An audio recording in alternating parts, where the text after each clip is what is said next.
And we're back. Welcome everyone to Zoom Back Camera, the online film forum of the Browning Cinema. And at the top of the show, we have something we like to say, and I go ahead and read it to get it right. I'll do that right now.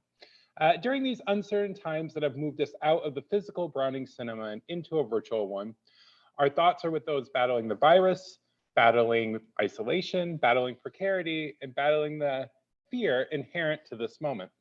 And alongside that, we want to extend our thanks and appreciation to first responders, medical professionals, grocers, public transit workers, childcare workers, and anyone else on the front lines. Zoom Back Camera is a small thing to offer, but we do hope these conversations about movies we love will buoy your day and continue the education, fellowship, and dialogue with which we like to bracket our films in the Browning Cinema. Also in the Browning Cinema, we like to shake hands and say hello before the film. So please feel free to do that in the chat and leave your comments along the way. We're on a slight delay, but we'll try and get to some of the questions that you might have along the way. So now to our guest. I have with me today, Matt Hawkins. Hello, Matt. Hi, Matt. Hi, Ricky. Hi, everybody. Hey, hey. Thank you for joining us. Tell us a little bit about yourself, who you are and what you do. My name's Matt Hawkins. I'm a professor at the University of Notre Dame. Sorry, my dad is texting me, so I got to turn my notifications off my phone. I'm a professor at the University of Notre Dame, and I'm head of our brand relatively new musical theater program. And I also serve as the creative producer of our New Works Lab, because we're really focused on developing new work at the university. I also freelance as a theater director and fight choreographer, actually. I say fight choreographer because I say choreographer, and I don't do a whole lot of dance work, and sometimes I act still every once in a while, and I live, if I'm not in residency in South Bend working on a project like Jesus Christ Superstar, then I'm in my apartment with my wife and my dog, the south side of Chicago. That's basically, yeah, and I'm not that interesting. That's basically it. Well, and we are talking about Jesus Christ Superstar tonight. Tonight being Holy Thursday, this would have been the third annual Jesus Christ Superstar sing-along in the Browning Cinema, but instead we're here, and you also were working on Jesus Christ Superstar as well this spring. Is that right? Yeah, we for those of you who don't know, we were going to produce from a departmental standpoint at the DeBartolo Performing Arts Center a production of Jesus Christ Superstar that we were going to put up. It would have closed on Sunday this past weekend, and we, like with everybody else, we left for spring break about halfway through, maybe almost 3/4 of the rehearsal process, and instead of coming back, we didn't. And so yes, I have gotten to know this musical, I feel, very, very, very well over the past year. And I told Ricky this, right? My background is not in film. And in fact, I hadn't seen the movie in a while, but it was fun to watch it again. So I feel like I have a pretty good grasp and understanding of the existing stage version. So it was fun to me to watch film and pretend to know what I'm talking about when it comes to it. Do you have a memory of watching the film for a first time? Oh, yeah, actually, it's funny. There was a theater company that I do a lot of work for in Chicago, and they had a tradition. Every Easter, they would get together at the theater and they would get drinks and foods, and they would have a screening of Jesus Christ Superstar, right? So us in the theater department, sometimes— That's a good tradition. It is a good tradition. You know, a lot of us theater makers, we're heathens anyways, and, you know, theater is our communal experience. And it's kind of our way to saying, like, yeah, we're believers, we love this, let's honor it in the way that we can. So it was funny, it all happened kind of in the same time period. I was asked to direct the musical, which never ended up happening. And during that time is when, I didn't know it very well, I went to this theater, and it was a Sunday afternoon, and they put a big projector screen up, and we'd watch it, and it was a sing-along. Well, I couldn't sing along because I didn't know the musical very well. So that was my first exposure to it. And I thought, what is this? This is so weird. And then I got to work on it because I thought I was going to do it for a company in town. And then a lot of things happened and the show didn't end up happening, but that's where I fell in love more probably with the music and the stage version. And then I really only see the movie once a year now on Easter, but I'll be curious moving forward, since I've worked on it so much the past year from a theatrical standpoint, I'll be curious to see if I still every Easter go towards it. I'm sure I will. We'll see. I don't know. it sets up pretty well for revisiting. And I'm trying to get the order of things. So you didn't grow up with the music, or did you? Did you know the album? I had no, I grew up, my upbringing as far as exposure to theater in general, or musicals specifically, was very limited. Most of my upbringing, if it wasn't a movie from a Hollywood standpoint, so if it wasn't your Golden Age, your South Pacific, your music, your Music Man, your Sound of Music, that I didn't really know it. And I don't think I even knew Jesus Christ Superstar was a musical. I gotta say, it's probably till after I got out of college, right? I didn't even know Sondheim during college, right? Like that was just not my upbringing. Most of my training was as a non-musical theater. I did a lot of Shakespeare and realism, and then I would do my professional. When I was an undergrad, I got all the hardcore Stanislavski Meisner training, and then during that, at the same time, I'd worked professionally as a performer at our regional theater that would do Guys and Dolls in South Pacific. So that was my education on musicals was professional standpoint, professional on the job training, but it was all Golden Age. And I didn't really have an education beyond that as far as the American Songbook when it comes to musical theater canon. And I got that much later in life. Mm-hmm. For us, growing up, this was the VHS they would pop in during Holy Week and just show during religion class rather than teach. And I remember in 8th grade, I actually convinced my mom that we didn't have to go to Good Friday services if we listened to disc 2 of the album. And so it was a good, like you said, with your friends on Easter, like it came in at various points, in some ways a substitute, in some ways a support for the services during Easter, but it does have a way of appearing every spring, either directly or indirectly around you. Yep. And popping into the movie itself, and along the way, I'm curious in your take on directing the film, so I'm going to probably switch into what you had planned and how you'd envisioned things. But we get a really famous framing device, the let's put on a show and let's get a lot of hippies in a bus and plop them in a desert and we're going to show ourselves getting into character. Do you like that framing device? Oh, unfortunately, all my answers will probably be more complicated. I think, like, conventionally, while I like the idea of it, I'm always a big fan of understanding kind of the meta theatrics behind it, like seeing the actor, understanding that we're in a theater, right? For those of you who know, like theater history, it's a very Brechtian approach to making sure that people are aware that they're watching a theater piece. So from a theater standpoint, that's always been fun for me. I totally get it from the movie. So I get the conceit and it's fun. My big, people may not like when I say this, my big like question about the movie, remember, I'm not a film person, I'm not a film, critic, historian or anything. My only question about it is I don't question the conceit. Like I get it, a bunch of hippies in a desert and they're putting on the show. What's weird to me though is, or my question about it, is that we never see the actor playing, we never see Ted Neely. We never see the actor playing Jesus. Like, I mean, yes, he's in the prologue, like whenever they show or reveal Jesus, but we never see him getting off the bus and actually orchestrating or managing all the props and the costumes, right? And in the epilogue, right, we also don't see him. So the short answer to your question is, conceptually, I always like those things because it helps it feel very theatrical and spectacly, and I like that. My question about the movie, though, is it almost to me feels like a bunch of actors went out in the desert and then they killed an actor of theirs named Ted Neely and they left him. They just get back on the bus and we never see him afterwards. I understand that sometimes it's a convention to help the viewer like separate themselves from it, to make sure the viewer knows that it's a story, and I get that, but I have questions about how it works in this film, especially how it ends, right? Everyone's getting back on the bus and they're acting like everything's normal, except for some of the leads, right? Like the actors playing like Judas and Pilate and Mary, they stop and they look in the distance, and the last image is that empty cross with the sun behind it. So you think, okay, actors went out there, they put on this play, they crucified this dude. We never see them take him down off the cross, but then we see the actors get on the bus and they're looking at an empty cross. And maybe that was their attempt to show that there was a resurrection But since the framing device says we're actors, I think, oh my gosh, they crucified one of their actors. And then they look at the cross and he's not there, and they don't stop to look for him. They just get on a bus and leave. So that's kind of my question about the conceit.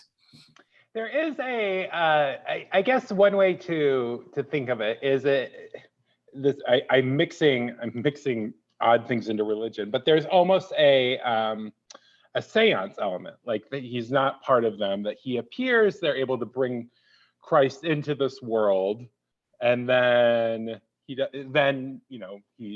leaves and they leave without him. But that is it's a purposeful move, and one that you're not going to see in stage productions. I don't know. I don't have a clear answer on what it is or isn't. Although that last shot too is not only something that I recognize from like the front of our hippie songbooks in my Catholic church growing up, but they removed the other two crosses, and so it is. I think we're getting into a different type of world that it's trying to show.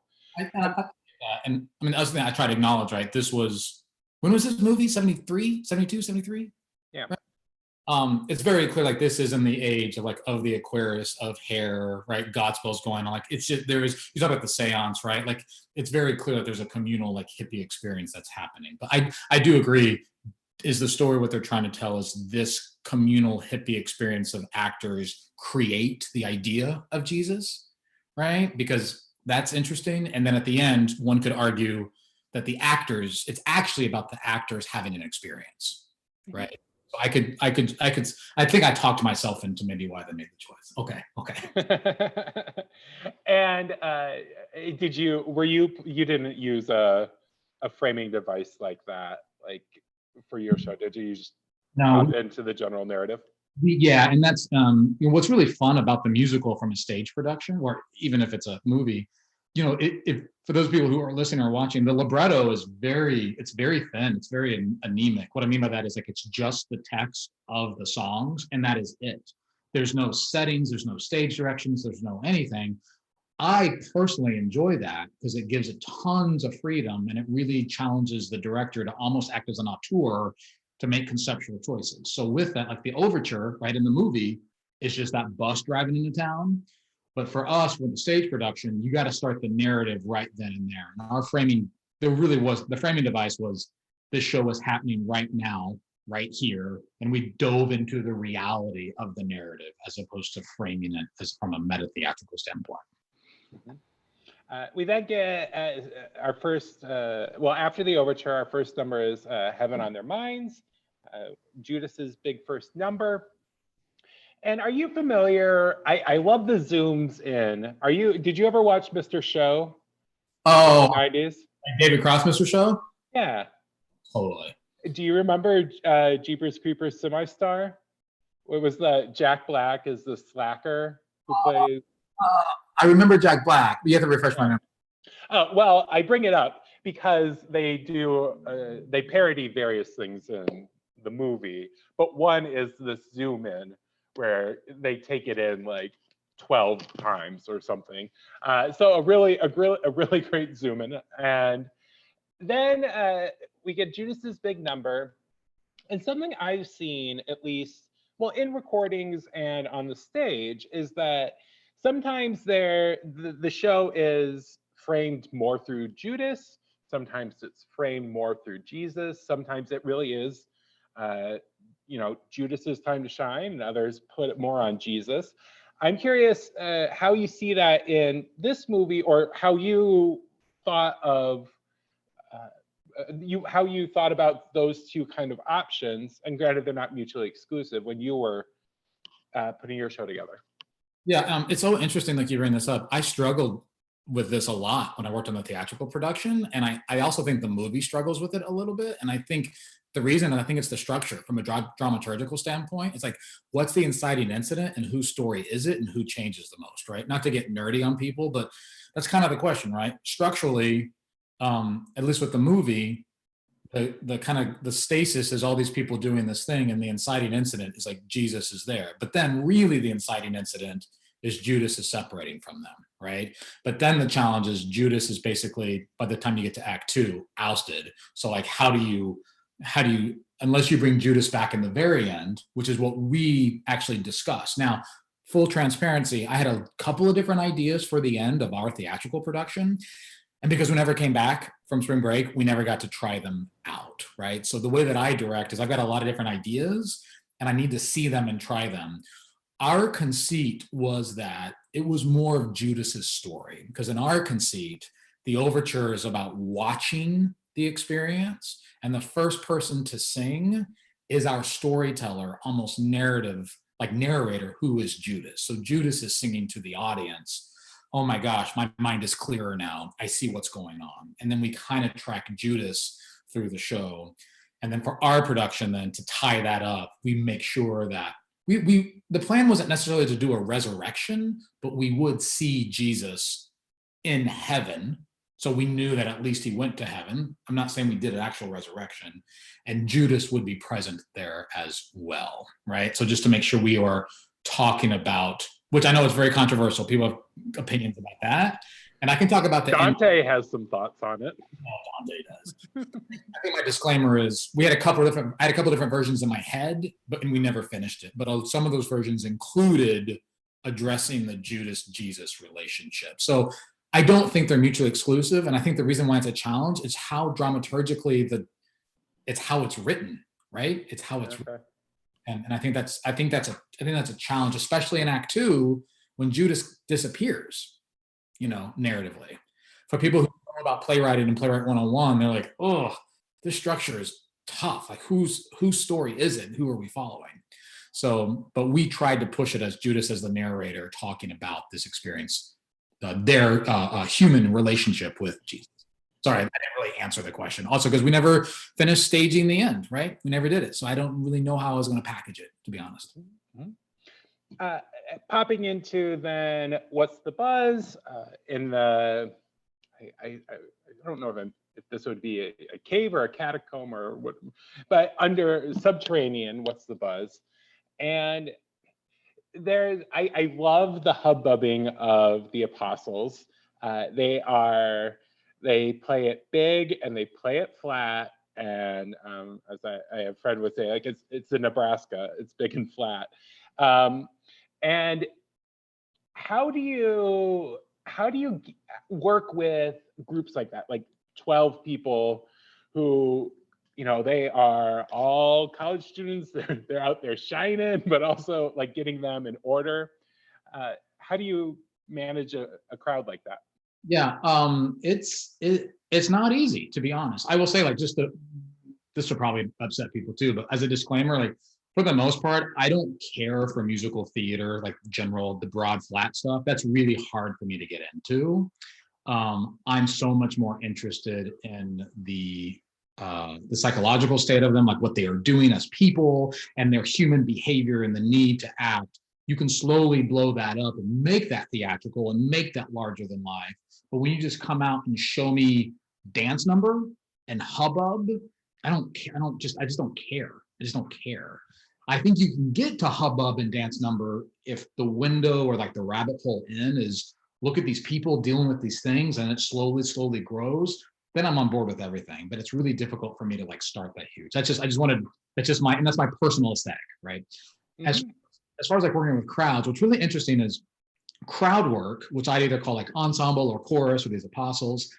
This is my opinion, they are there because they're basically the audience's avatar to let the audience know how to feel about what's going on in the action.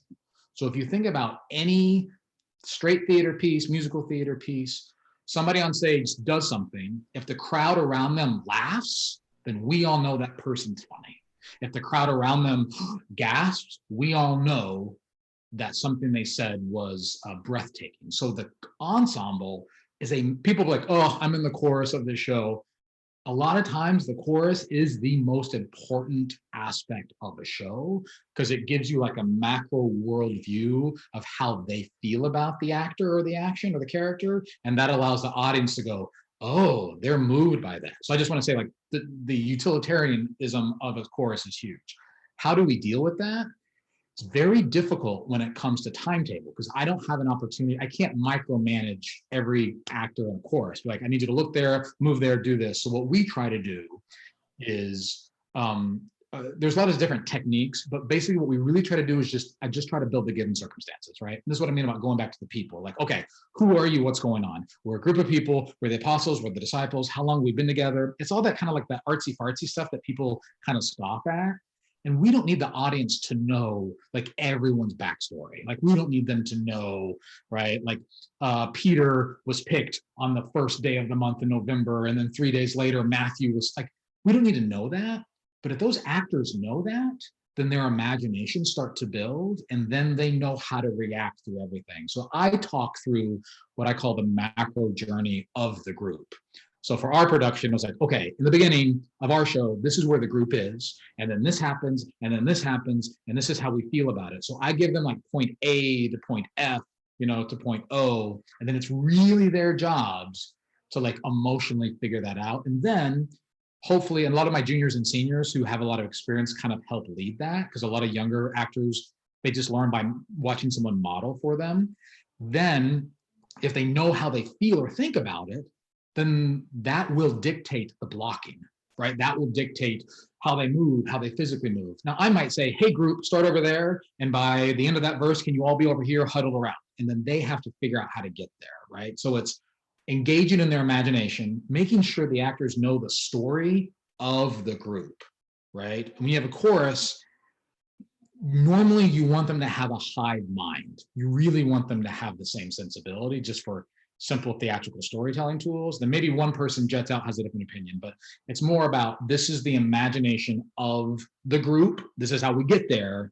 And then they start playing, and then I start kind of sculpting and editing. But it really is up to the individual to make those tiny little moments, but they can't do that if they don't know their role in the larger piece. So a lot of times they kind of just end up doing it themselves, right? If they know context. So that's kind of how last thing I'll tell you, there's a term, when I used to do a lot of clowning, we had this term called major and minor, and that's not in relation to keys. That's in relation to who has focus on stage, right?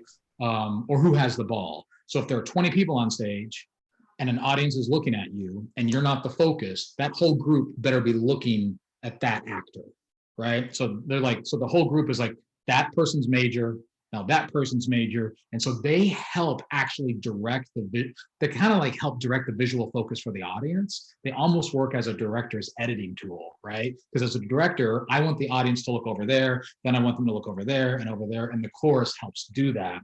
And if they don't know the story, they can't intuitively do that. That was a long answer. Oh, it's interesting. Interesting. And you mentioned tiny moments. A big tiny moment for me is when Simon says, hey, cool it, man. Was that going to be in your show? Absolutely not. Not because in our show, well, this was interesting. I think that, correct me if I'm wrong, you might know better than I think that line was added for the movie. I don't know that was in the Brown album, was it? I don't think Yes, it's unique to the film. Yeah, that's what I thought. And what's really interesting, and the reason, I mean, this is my critique of the movie, is I have questions about the through line of the group, right? Like when people have different opinions about stuff. And for our purposes, the apostles, they were more about being hardcore social activists who want change. Because remember, in biblical times, the oppressed wanted to fight against the Roman militant government. And they thought Jesus was going to be that warrior king that was going to mobilize everybody and rebel. The problem was they had a miscommunication on the word king, right? Jesus was like, I'm the king, sure, but it's a heavenly king. It's not me being an earthly king. And even the apostles didn't understand that at the time. So they thought he was going to, be a warrior king, which he wasn't. And that's also why the general public was like, oh, wait a minute, you said you were a king and now you're not. We got to kill you, right? That's basically the idea. So in our production, the group saw because the point that you're referencing is when Judas is going after Mary Magdalene, right? Our group, they even see Mary Magdalene of like, she's a problem, right? She's trying to get Jesus to calm down and chill out. And the activists want Jesus to rise up and be their leader. So just from our standpoint, no one would say, cool it, man, to Judas. Because in our world, when they're singing What's the Buzz, they're going to Judas saying, what is going on? Jesus should be rising up and leading us to Jerusalem right now with bats in our hands, and he's hanging out with this prostitute. What is wrong? And so Judas has to, that's why Judas, so it's not the apostles and Jesus and Mary against Judas. It's actually the apostles and Judas against Jesus and Mary, which is also why we lean into the stress that Jesus had of having to juggle all this stuff. And it causes him great anxiety to have all this pressure, which is also, I don't know if I told you this, Ricky, in our production, Jesus gets sent to the mental hospital without a doubt because he has a nervous breakdown, right? Which happens later after the temple. Which we can talk about. We go right to another scene that's unique to the film, and that's the "So We Are Decided" with the Pharisees. That wasn't in your show. I've never seen that on a stage show, right? Well, because it was added for the movie, right? Mm-hmm. Yeah, so it doesn't exist on the album. It's not in the musical at all. So that is specifically for the movie. So no, that was not. So the first time we meet Caiaphas and Annas and the Pharisees is the what is the name of that song? Jesus Must Die. Jesus Must Die. That's the first time we meet the Pharisees. Yeah. Thoughts on their hats, their alpha robot chest plates? Do you like their look? Do I like their look? I'm gonna sidestep that question and say I have questions about the Pharisees looking like they're part of some S&M troupe. I just don't know how that works. Yeah. It's really odd to me. It's odd to me. I don't know if the choice, again, I wasn't alive during that time, or even when the movie, like in the late 60s, 70s, but like, I don't know I know they're all black, and I don't know if they're trying to push the villain thing, because that oversized anything is comical, right? It just is. So I didn't know if they were trying to push the absurdity or the fopism of the villains, because that's also why Herod is there. So to be honest, like, do I like it aesthetically? No. Do I think it fits into the style? No. I just don't know if I understand the intention behind it. That's all.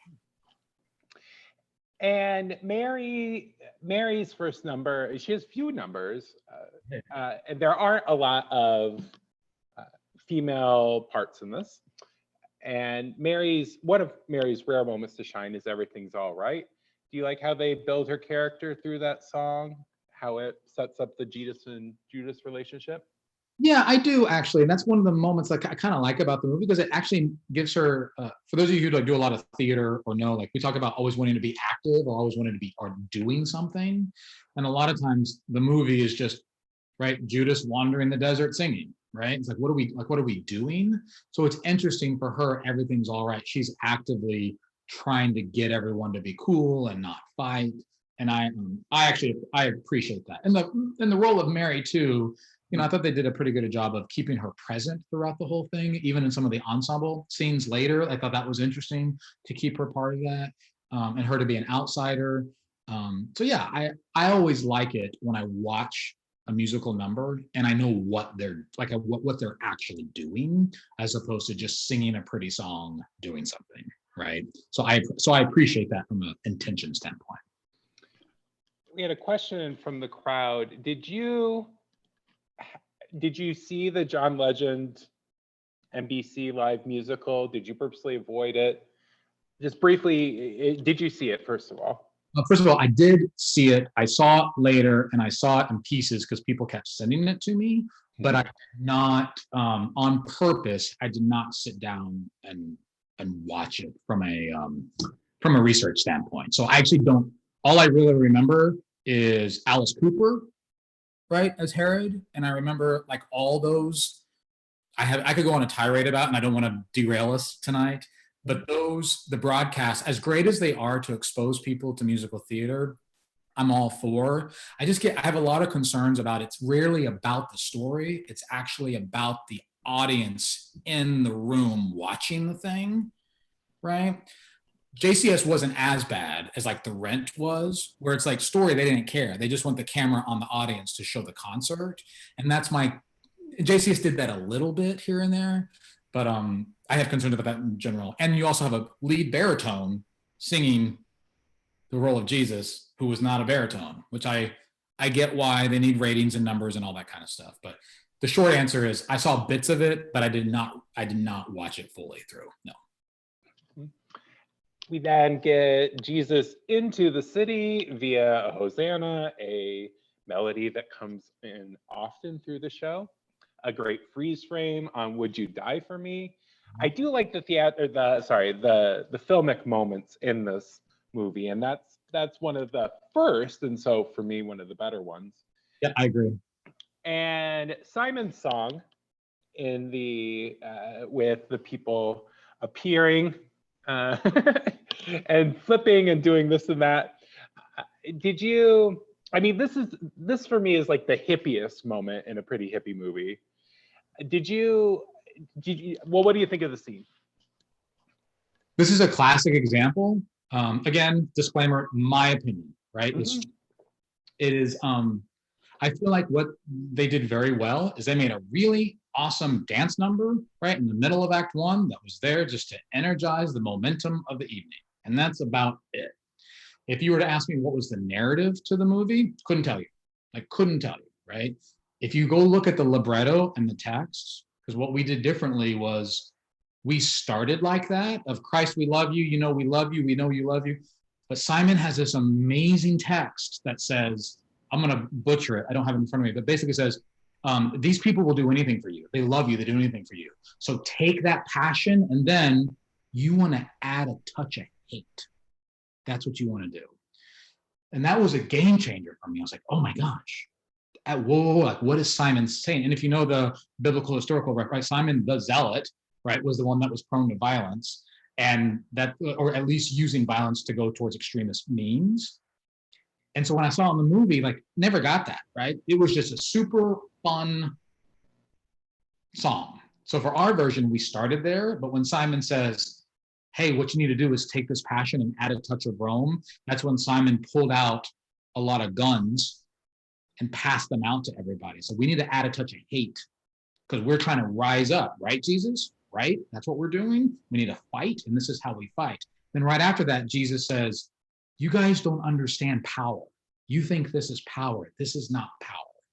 So, and I'm a guy that's always going to go to story and text and like, what are they doing? And I don't know what they're doing in that song besides just like celebrating Jesus, which is great, but there's zero arc to that, right? And every like musical theater student that I have and every writer, like every song is like a 5-act play. You got to start somewhere and end somewhere. And that song, at least for me, starts somewhere, which is awesome and celebratory. That's kind of it. So then I'm kind of like, why am I watching this? Oh, great, because it's really good spectacle. But then I kind of lose interest after a while. So that's again, but I'm a jerk when it comes to that kind of stuff. But I'm always interested in something a little more rooted in the intention of the story. Then the next scene is part of Jesus's arc and maybe what leads to your mental institution, but when he upends the temple. And what's your feeling on anachronism, which is not uncommon in this film? It happens from time to time, but it starts and hits its stride in this scene. Do you like their use of the postcards, the machine guns, the cash registers, things like that? You know what? I could be wrong about this, right? Because I just watched this movie once again, like just from 10 years ago, or how long it was ago. I don't remember those gestures in the overture, right? The gestures in the overture seemed very, they had their swords and their spear. It feels very costumey. Did they have one where they were pulling out guns? They might have. I don't remember. I don't remember them at that point, but what I remember, I might be inaccurate about my specific examples, but I remember the feeling is it took me out of it. I went, oh, there are cash registers in this world. I don't have I actually love that kind of stuff, right? Because if you're going to go theatrical, if you're going to go actors, like, of course, use whatever you got in your house. That's fine. I think what struck me is how they introduced those conceits. And this is just me as a stickler. Like, I love in the first couple of minutes of a show, movie, 20 minutes, whatever, you teach the audience how to watch the work and how to engage with it.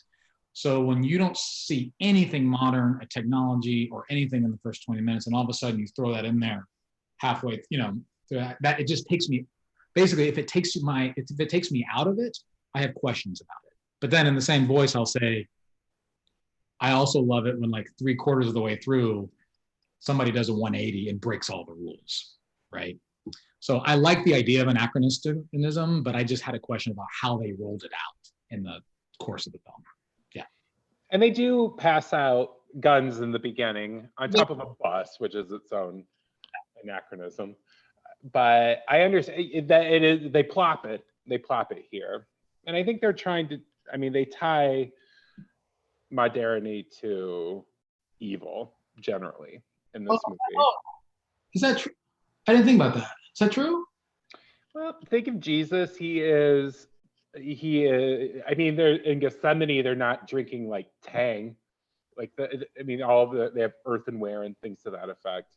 You tend to find the guns and the weaponry and even the dress tends to push that way if it's coming out of Rome or coming out of the imperialist.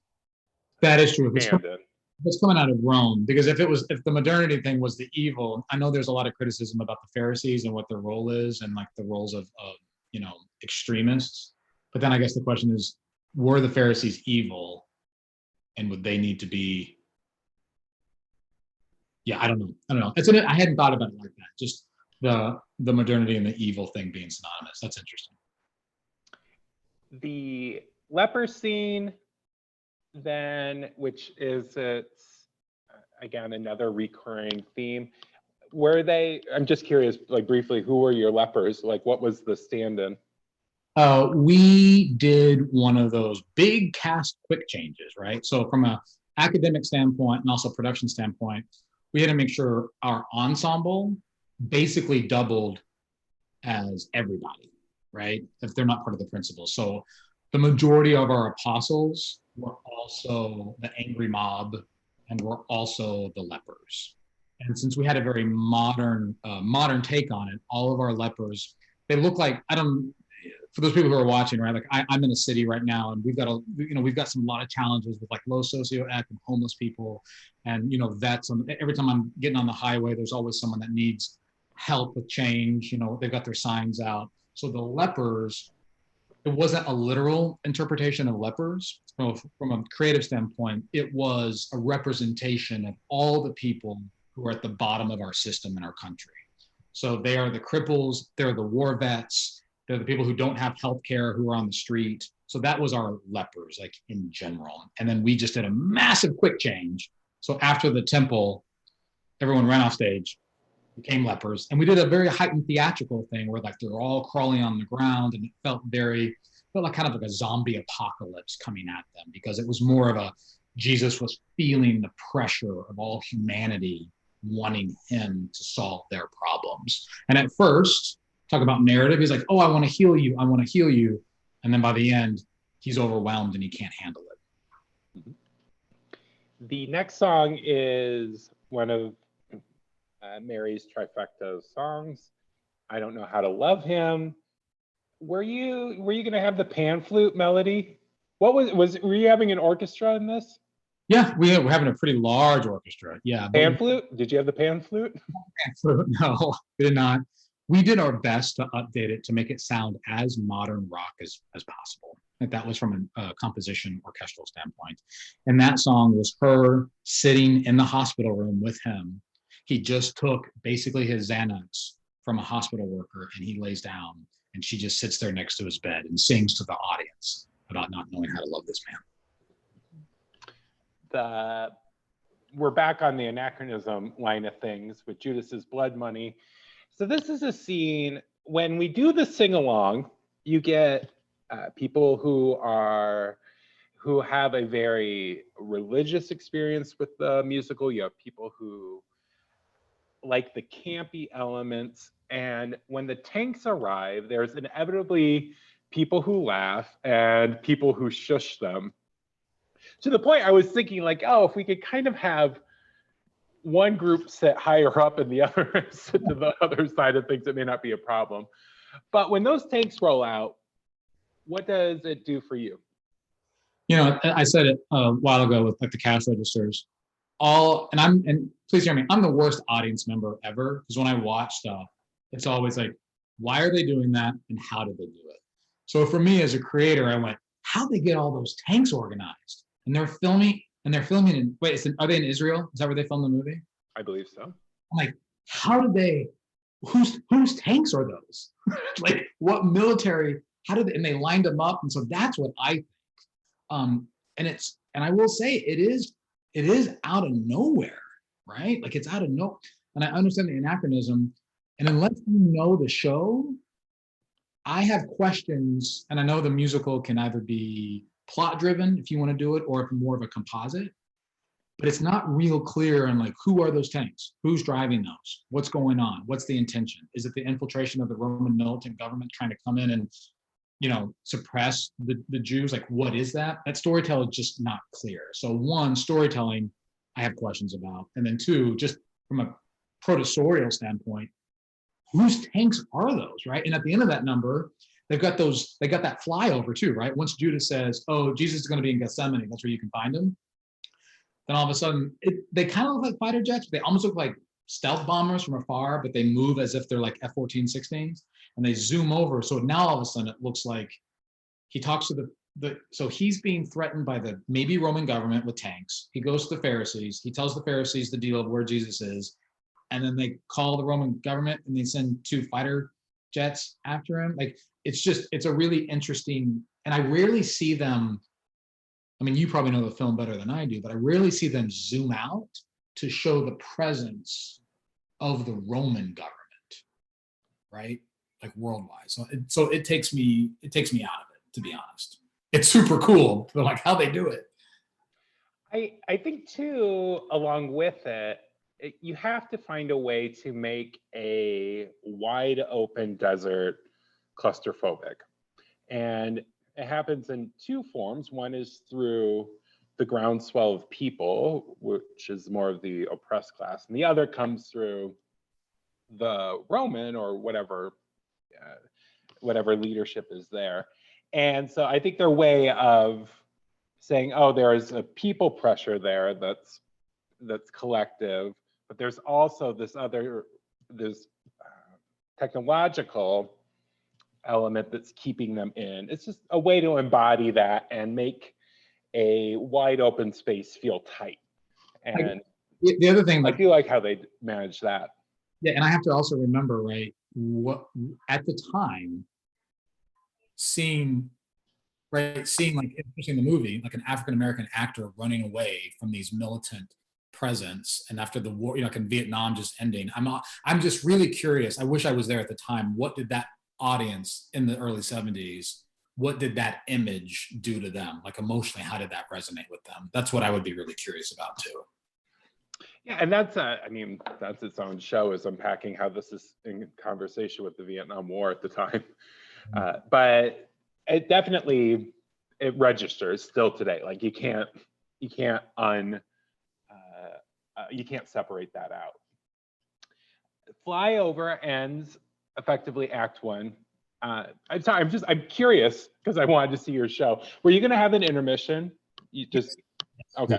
Because it's getting popular to keep it in one act. So. Yeah, but also the way that we were adding so much narrative as well. It's funny you asked, like, who's the show about? The last moment, right, is zoomed in on Judas, and in the musical, the ensemble ends the show. It ends Act 1, by singing "Poor Old Judas."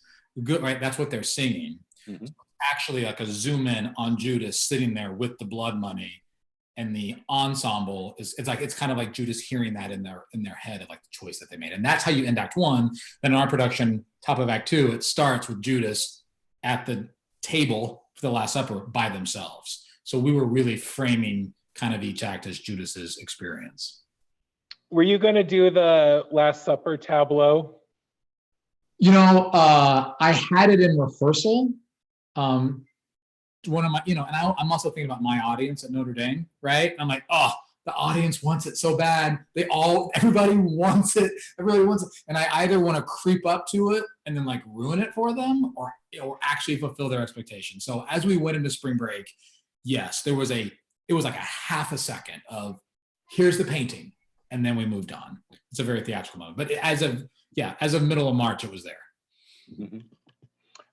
Quick note that one of my favorite things is when Judas sings "Cut out the dramatics." It is his most dramatic singing moment.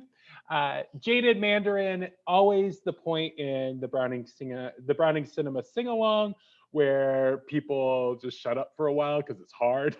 And it's coming up to the Last Supper, this big like harmonized piece where everyone's singing, and then it's Jaded Mandarin, and everyone's like, "Oh, I can't do that." And then into Jesus's big number. Yeah, I'd say it's his biggest number, Gethsemane. And this is where, well, there are two things in Gethsemane I'm curious about. So one is one of the biggest filmmaker paw prints in the song is breaking and showing, I'll just say broadly, Renaissance or mid-millennium depictions of the crucifixion, and then returning to him. Do you like that effect? Do you like that psychological realism? Yeah, so it's kind of my same answer to the anachronism. I love the idea and the gesture, and to go into the psychology, and especially with musicals, because you have music, you are allowed to slow down time, speed up time, go inside people's brains, shift perspectives. So I love the idea of it. What's challenging for me is that it doesn't feel like part of the vocabulary of the film, right? And I just say that because it's like, and I just said a couple of minutes ago, I also love it when films break the rules, but it feels like the number Jesus Christ Superstar does that, right? So again, I love the gesture. I love that psychological realism part. Love it. My sometimes concern with this movie is it feels like such a conglomeration that I lose the artistic thread of it, right? That's all. Yeah. And generally, I mean, some people are saying like they're curious about the stage are they so that you're doing. Mad at me? I don't have my YouTube channel up. Are they super upset with all my answers? No. But people, we've actually been giving them a lot of the outlines or smaller elements. Just briefly, what was who is Jesus? What was if you can boil it down really quickly, what was the conceit? Yeah, the conceit was Jesus was coming to Earth during basically modern times. That's the feel of it. And we were leaning really hard into social media and the use of the news cycle and Twitter and Instagram to help tell the narrative basically of the mob, right? The mob culture is, oh my gosh, Jesus, the King of the Jews, is here to rebel against the Roman government. Oh no, he's not who we thought he was. Oh, we're going to kill him. So that narrative was told through virtual reality, basically through social media. And with it being modern, Jesus is a carpenter, right? That's who he is. So he's not walking around in flowy robes and sandals. He's walking around like in Carhartts, and he's got boots on because he is a carpenter. And Judas is basically the leader. Like for our version, because we cast a female identified actor as the role. She was it genderblind casting across the board? It's interesting, right? Like I kind of do that anyways when I go into shows. I just kind of like walk in and like whoever's there is, especially in an academic setting, I kind of respond to that. I will say there was some conversation over whether or not we would consider Jesus to be gender fluid. And in all honesty, what it comes down to is I have two really amazing seniors who are really great, and one of them would be really great as Jesus, like vocally, and want to be really great as Judas vocally. And that was kind of the deciding factor, right? Because what's always challenging with my position is I'm trying to balance the professional creative storytelling aspect with my pedagogical needs and my because I have an academic responsibility to my students. So I'm always open to it. It's just like, that's based on my students. It's all about student benefit, right? So there's that. So that was, in fact, you brought up Gethsemane. When I watched the movie years ago, I was going to make this choice, which I actually ended up cutting, is during that, like you talk about that quick tableau of all the Renaissance paintings and going up, what we were going to do, because we were using social media and we're using technology so much, we were going to, during our technical rehearsals, that's where we add all of our lights and our costumes and things like that, we were going to film, like on just like a camera, like an iPhone, different angles of our actor being crucified. And then, which obviously happens after Gethsemane, but during Gethsemane, during that moment in the film where they show all those different tableaus, we were going to show flashes of his crucifixion, but in live video format, as if he could see what is going to be happening in the future. Now, again, me saying yes to the actors, the student actor playing Jesus got to that part in rehearsal, and he, instead of just stop singing and letting the instrumentation flow, he held out this note forever and covered the entire thing. And he was emotionally so invested. I went, oh, if I put that choice up there, that's going to distract from my actor. And the Gethsemane turned into, because the show is very loud too. Like even in the theater, like there's a lot of noise.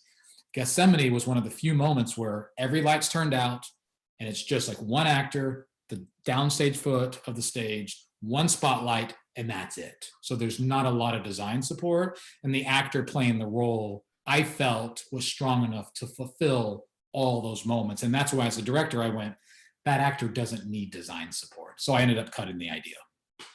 Yeah. Jesus then enters the passion period of the story here. And we have, after the arrest, there's a nice scene where he's checked by Caiaphas.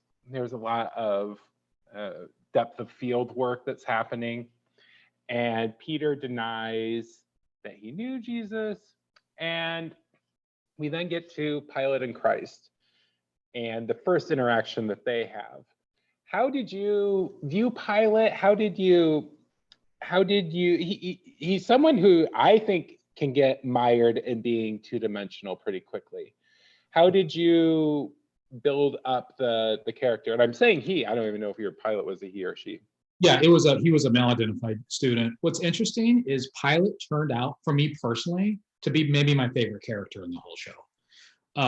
Because when I used to listen to the album, I would never listen to Act 2 unless it was Gethsemane or Jesus Christ Superstar, the number. And I didn't really know the Pilate narrative that well, right? Working on the show, I thought, oh man, he has, from a worldly point of view, he has all the power. It is all on him. And what makes this man do it? And if you look lyrically, he pleads and he begs for Jesus, like basically, dude, don't do this. What are you doing? Say something. He looks at the crowd and he's like, he didn't do anything wrong. So I love this sense of he is being very empathetic. And then what happens is he's about to get canceled. I put that in quotes because all the young people use that term, and I don't know what that really means, but the cancel culture, right? Like people, when the mob comes after Pilate, like they're saying, you better crucify him or you're going to be deported. That's the media and the social media coming after him. And he gets afraid for his life, which we see happen all the time, that people will stop making choices because they're afraid of that. So it just shows this man who's in power, who's trying to actually save Jesus. He's not trying to kill him. And he feels, and then there's this great moment where Jesus looks at him and says, everything is fixed. Like this is happening. And our moment, you can't change it. And Pilate's like, oh, and that's so awful for him to, like, he's basically being part of the plan. Like he doesn't really have a choice, right? So now which is part of the Judas conversation too. Mm-hmm. So we were trying to find the empathy for him. He's not trying to kill Jesus. He's trying to save him actually. And then just from a design standpoint, we, in our world, Caesar, who you don't really see, is basically like the president of a certain United States who likes to tweet all the time. That was Caesar, right? And Herod is a specific person. Ashton Kutcher, is that your Twitterati? I would say, actually, I hope you're joking, Ricky. I would say our Caesar resembles maybe someone who tweets at 4 a.m. from his toilet a lot. That's all. Got it. In fact, fun fact, maybe not a fun fact, we went to a certain website that accumulates every single tweet from our great president of these United States. And we took all those tweets and we replaced certain names with biblical names and just we project them throughout the show. So he talks about lazy Lazarus, right? He talks, so it was a very clear mirroring of our world. So when it comes to Pilate, we thought, well, now who has all the power? Like who really has the power? And I know historically and also with the libretto, he is a government official, right? He's basically like the governor or part of this municipality. For us, because it's kind of in the future of our world, conceptually, we thought it's like 8 years from now, right? Like we don't need the audience to know that it's 2028, but that was our idea. And that our existing president is now the dictator, right? And the wall has been built and he has appointed the people that he wants, right? Like that's kind of how we looked at the artistry of it. So Pilate basically resembles a social media mogul who looks like Zuckerberg, right? So he's getting pressure through his phone and technology, and he's basically saying one thing and doing another. So that's kind of who that person is, and he's trapped. Yeah. And then for Herod, which is the Pilate kicks it to Herod, and there are a lot of, I mean, I don't know the exact language in musicals, but when there is the kind of the second act rouser by a featured performer, I don't know if that has a name or whatnot, but it's where you have narrative breaks and you're throwing some candy to the audience. And Herod for me is very much the scene by which adaptations are judged, just in what way they take it, because it is a moment where your freedom to do whatever you want is about as high as it can get. What was your take on it? Well, first of all, do you like it, how they do it in the film? And how did that differ or work with or against what you did? Sure. I mean, I would say that even to back up even more, right? Even from a compositional standpoint, that song feels like it's in another musical, right? Like, yeah. Well, it's not meant for the show. It was written to be performed at Eurovision. I think Lulu was set to sing it, but it didn't make it. So they just reworked it, and that's why the tried and see, the whole idea of it is. The tempting is a little odd that Herod sings that, but yeah, it was supposed to be set for Eurovision, which makes a lot more sense. It does. So, I mean, it's outside the play compositionally. It's outside the play, like you just said. There's like this outside cameo that comes in. For the answer to your question, for the movie, if you buy into their world and what's created, it makes a lot of sense to me because Herod sticks out from that narrative, right? Like the way that they film it, this is what's always hard, right? Is they still set it in that world that they're in, but right, because they haven't moved inside to some grand palace. They're still outside in the whatever desert that they're in, right? Mm-hmm. So as far as the movie goes, it's I don't know what else they would have done, right? Like if it was really outside, I don't know what they would have done. But it did feel a little outside, which I think is what the musical is asking for. For our purposes, well, for those people who are watching, I don't know if should I say that? I'm not going to say that. Okay, let me say this. So for our purposes, we looked at, Herod is an appointed monarch that's, passed down lineage from different, hereditary lineage, and is appointed by the Roman government. So I thought, okay, in our world, if Caesar is Caesar, who would Caesar appoint as Herod, right? It would be I want you to be in charge of this place. And so we basically mirrored it off of a pop star who just likes to lounge around, have a good time, drink a lot, spend money, and have nothing to do with politics. There's no how it's range. So I'm not saying, well, I won't even say his name because I'll probably get in trouble for it. So what we did compositionally, we took the first, if you guys know the song, it feels very ragtimey. It feels very saloony, kind of like Old Town Saloon. We updated the first half when it's the song proper, where it feels more like the rock opera. It feels a little more rock as opposed to the ding ticka ding ticka. But then there's a dance break. And for our version, we had a really strong performer who was a really great dancer, performer. He's African American. And he and I spoke and we were like, let's go for it with Herod. So our Herod was dressed like a combination between Nas and Kanye. He had a robe on with high heels and he would take off and he had this bright pink tuxedo on and he'd take his high heels off and he had to dance and he had a squad of girls behind him that looked kind of like urban hip hop chic. And then halfway through the song, we did a dance break and we had our music director actually write electronic music that was basically a medley of all the JCS songs. And we do a hip hop dance that lasts for like about a minute. Right. I was going to say, if you see my JCS series that I put up, one of the episodes is entitled Herod, and you can see that pretty intense choice that we made. And I felt like we were honoring the narrative of putting the character and the style outside the store, outside the medium. Yeah.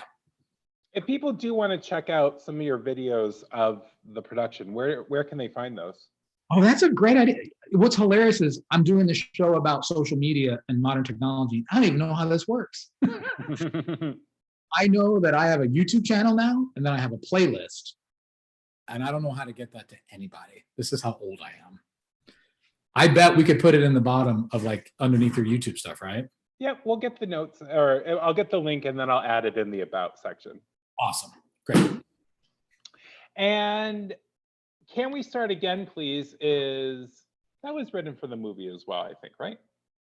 I could be wrong. So they did the concert tour before they did the Broadway show, before they did the movie. I think that song was not in the album, the original album or concert tour, but I think it was added for the New York production, I think. Okay. Because it's in the stage productions you see. I forgot to look up when exactly they add it. I don't like this song. I love this. I love the show. It's dear to me. I never liked this song. Oh no, why? It has a teach the world to sing Coke commercial element, and it's shot that way too in the film. And I in part because it wasn't what I had on my recording, so the additions to my canon were judged more harshly, and this one, for whatever reason, never really embraced. Oh, that's interesting. I will fully admit that,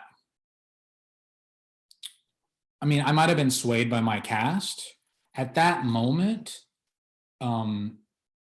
Right, and things are very politically charged, and our young people are a little bit, I think, more in tune with what's going on now.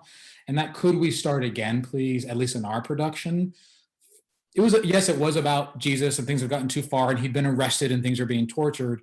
In our production, it was a little bit more of a call to action to our audience. So the apostles and Peter and Mary would come out to the front of the stage and just line up and ask the audience, can we just start over? Can we hit a reset button on how things are going? And then, of course, I'll get this I'm finding the link. I think I can email this to you right now. But the JCS series, right, happened right after, obviously, with the pandemic. And it was really sad to like see these seniors, I think about the seniors in high school and in college who are going through their own stages of grief right now of not getting commencement or saying goodbye to their friends because it kind of got ripped away from them. So the Could We Again, Please, to me, I'm not saying it's the best narratively, but from a human interest side, it really hit home for me and my students to see young people asking the older people, can we start over? And can we start over with our culture, pandemic, everything? Yeah. I am emailing you. I think I did this right. I think I'm emailing you my playlist of JCS. Great. I will definitely add the link to the About section on this video.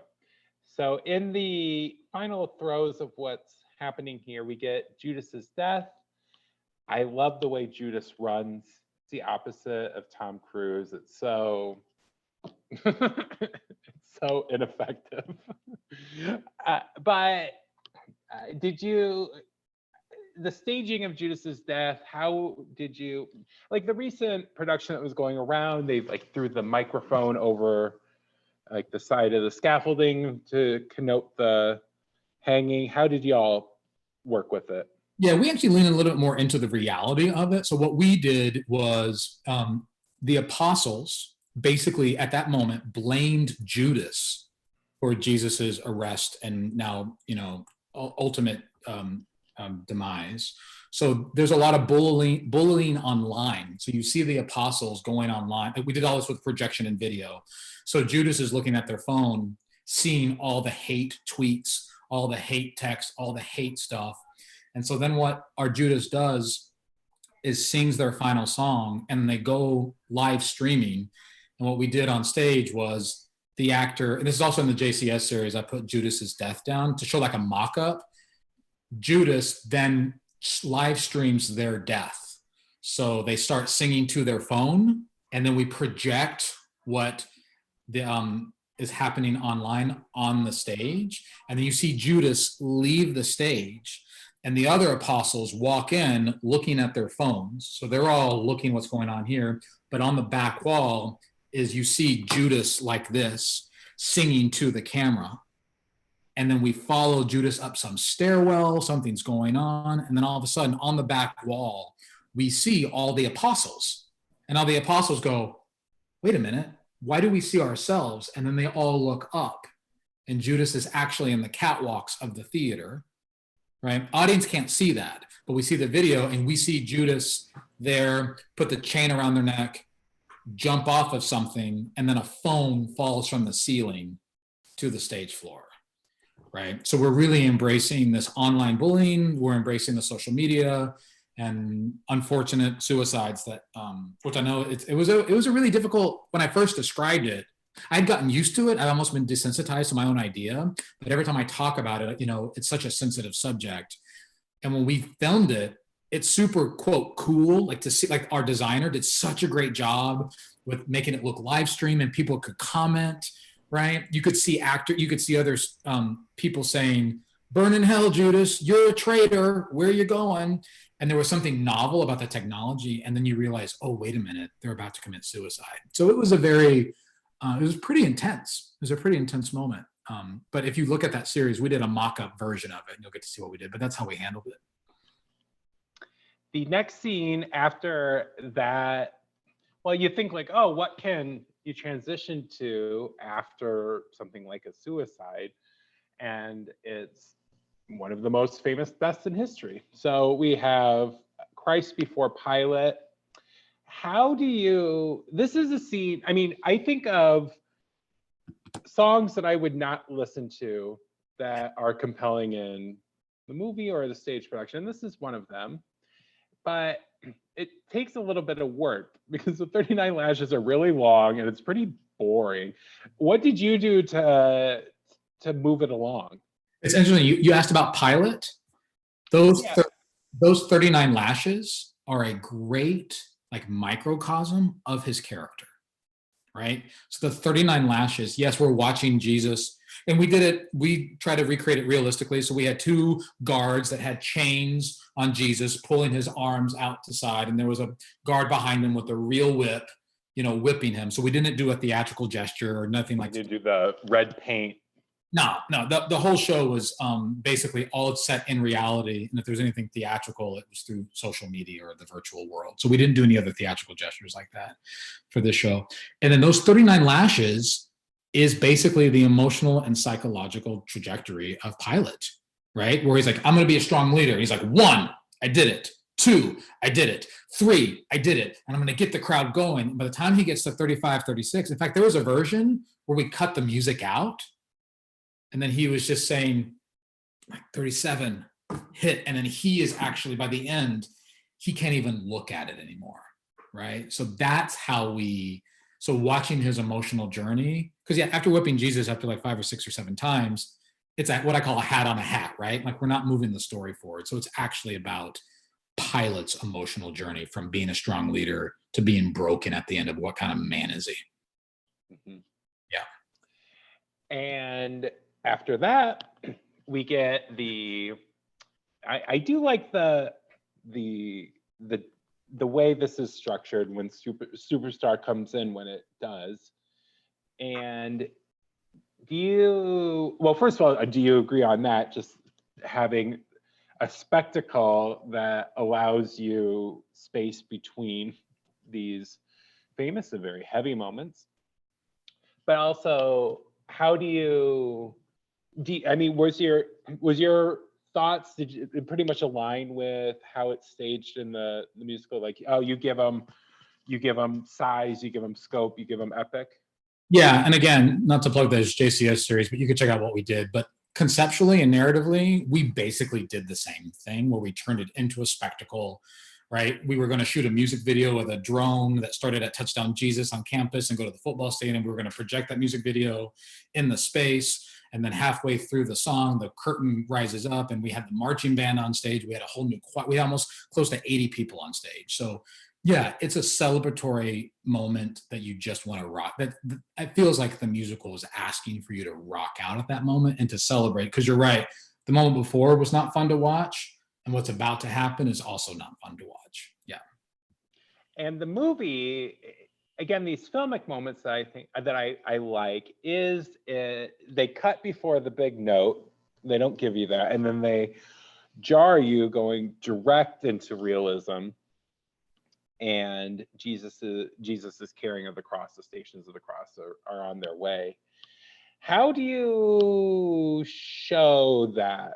I mean, it's a really, again, thinking of daunting things, and the crucifixion of Jesus is a very daunting thing. Granted, people have shown it through history in many different ways, but did you play it pretty realistically, like the lashes, or did you try and try to get stylized it in some way? Yeah, it's interesting you say that, right? We kind of did a half and half thing because the JCS, the big number, that kind of really does break the play, right? Like it, at least, even narratively. In the movie, right, they start jumping to the stations of the cross or him carrying the cross before that number is over, right? Mhm. We left Jesus out of the narrative completely during this Jesus Christ Superstar number, right? It was literally, it's like a message to Jesus, right, from Judas, and it's like Judas was the producer choreographer of this number. We just did the number. Once the number was over, we were assuming we get maybe some applause because it was kind of an obnoxious spectacle we were doing. Then the next moment is Jesus slowly dragging the cross on stage, and everyone kind of slowly separates. We lean into the reality when it comes to nailing him down, right? So we put him down on the cross and we took our time with it, right? But there's one hammer. It takes a while to go into one hand. We pass the hammer. So we just went from this huge, very loud, noisy thing, and then the crucifixion was going to take a long time. And it's funny we bring this up because that to me is like what this show was actually about, the celebration of who Jesus Christ is for a lot of, for a major religion, a global religion. And then the next moment, we get to see what it cost him as a person. And I really wanted to put those two things right next to each other.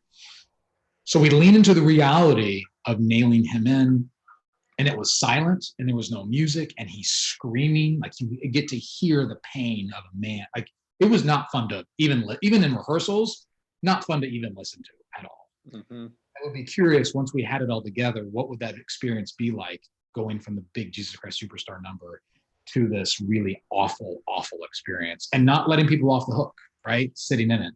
I don't know what would have happened, right? And then I think it would play well with Catholics. well, they love their suffering. They love their suffering. Yeah. And then, but then answer to your question about the reality and more theatrical moment, after that, we lift him up on the cross. The soldiers who put him up there, they leave, but the rest of the cast, who are all dressed in white because of the JCS number, are still around watching, and it becomes more theatrical there, right? It's like the spotlight. It's more of a very intimate moment between Jesus and God versus I didn't have any guards at the base of the cross gambling for his clothes. We didn't stab him, right? We didn't nail the sign up. So I actually, and it feels like he's kind of, in design wise, he's kind of floating on the cross a little bit too, like above the stage. So it does feel like after the JCS number, we went a little more theatrical after the crucifixion. Yeah. Mm-hmm. And we, at least in the film version, we then see people get back on the bus, as we mentioned, and in kind of reverse credit order, like the big cast members are the last look, and Judas almost gets left. Like he's barely on that bus, and they take off. And then that's the film. As you mentioned, the final shot has the singular cross up against the setting sky, and that's Jesus Christ Superstar. Yeah, and like I said before, we didn't finalize a version, but there was I'm so hesitant. I'm like crossing my fingers that we actually get to do this show next year, but I don't know if it's going to happen or not. But like the ending, I think was going to be really powerful. So I'll just leave it at that. So okay, in our show, what happens in that epilogue, right? Like I got to tell a story. Yeah, we take him off the cross, but then like what really happens. So I hope if we ever get a chance to do it, I get a chance to at least experiment with the end. Fingers crossed. Mm-hmm. I don't get too hopeful, but fingers crossed. Yeah. Well, thank you very much, Matt, for breaking down Jesus Christ Superstar. And it really is helpful for someone who has seen this movie so many times to hear someone else who had to direct it and think through it. And hearing how you were playing characters is actually very illuminating for seeing what mechanisms are active in the movie. So thank you very, very much. To end, were you aware that Proust had a younger sister named Becky, Matt? I wish I could be smart and say yes, I did, but I was not aware of his sibling. Well, he did. And Becky developed a 5-question questionnaire to determine if you love movies. It is scientifically verified. Do you care to take it? I'm going to trust you that it is scientifically verified. And because I'm going to trust you, I do give my consent. Okay. I got my IRB pass to the university. We're all set. Oh, great. What was your first R-rated movie? Oh, it was either, you think I would remember, it was either Air America with Mel Gibson and Robert Downey Jr. Robert Jr., yeah. Or it was Navy SEALs. Oh, well, yeah, not far off. Michael Biehn, that stuff. It was, I wish I could remember which one it was, but it was one of those two. I remember what movie theater I was at in Texas, but I don't know which one was first. What year were you born, Matt? I'm trying to kind of place this. Ricky, I'm not in a position to divulge my date of birth. Oh, okay. Oh, no problem. No problem. I could go the circumspect way and ask when you graduated from high school. That's what I normally do. But okay, I get it. Got an idea. Okay, so what movie would you be compelled to buy, even though you may already own a copy, if you found it at Picker's Paradise for the sum of $2? Oh, I already know the answer. It's actually, I have to buy two. I have to buy the animated Sword in the Stone and the animated Robin Hood. Because those two, when I was sick as a kid and I'd stay home from school, those were the two go-to movies. And that, yep, without a doubt, it'd be both of those. Nice. You should talk to Susan. She teaches both of those, I think, in her Disney class. What is the best movie to watch on a second date? Second date. For me, I'd say probably like Fight Club. Because I want to make sure if I'm dating someone and they can get through that, and they know that I enjoy that sort of violence, then yeah, that's what I would need to know. Yeah. Do you have an iron stomach or not? That's right. Okay, sub question to question 4. What is your favorite toppings on a pizza? Oh, I'm always, I don't eat a lot of meat. I just stopped eating meat a lot. But when I do eat pizza, I get sausage and mushroom. Got it. Yeah. What is the best movie to watch while you are eating a sausage and mushroom pizza on the couch? Oh, well, I'm going to dodge this. I do not believe in eating while you watch movies. Like, even if my wife and I are watching even Netflix or something and she brings food, I'm like, pause it, I can't stand hearing people eat when I'm trying to watch movies. This is also why I don't watch movies in groups. You know, we have sometimes friends are like, let's get together and watch a movie. Like, nope, not doing it, because people talk and people make noise, and I'm not interested. I'm not interested in a food communal gathering when I'm there to watch a movie. So no popcorn in the movies? Oh my gosh, I don't go to movies. I can't stand the people. I can't stand. And here I am in theater. I know but I also, we should talk about this. If you have any regulation over all your candies for DeBartolo, right? Stop with the wrappers. Stop selling it. Stop selling the food that makes noise. I'm sure you make lots of revenue from the food, but it drives me. So it's unfortunate that I'm in an industry that's about communal gathering, but I have a real challenge with communal gatherings. I come from a different, I think those ambient noises are what make you realize you're alive. Oh. I have a different viewpoint. Okay, the last question. You are 10 years old. We don't know when this was, what year. And you receive a screener from the future. What film most blows your mind?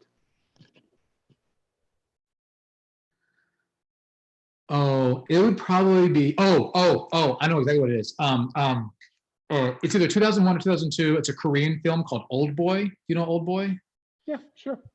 Massively violent. I think that would have blown my mind. And there's this brilliant one shot of a hallway fight where they don't cut. And I don't think, if I was 10 years, because I was into, I love play fighting all the time. If I would have seen that movie, one, I would have been blown away because I would have been probably frightened that violence could look that graphic. That's probably why it would blow my mind. But also just seeing that in one take, I think would have been a big thing. But the violence probably would have upsetted me, but that's why it would blow my mind. Got it. One moment, I will do the calculations. That candy thing. Oh, by the skin of your teeth, turns out you love movies. Oh, no. Okay. And we loved having you here on Zoo Back Camera. Thank you so much for your time. And again, big, the bummer of not being able to say Cheese Scar Superstar is felt by many, but thank you for the hard work you put into it. And we do hope to see it in the future. Thanks for doing these. These are super fun. I hope people start tuning in and get engaged in the arts in this way. That's awesome. So thanks for doing this. Thank you. Well, have a good night, everybody. And we hope to see you next week when we will be discussing Paddington 2, Young Adult, Pillow Talk, and the 1998 film version of the Cats musical. Have a great weekend, and we'll see you soon. Good night, everybody.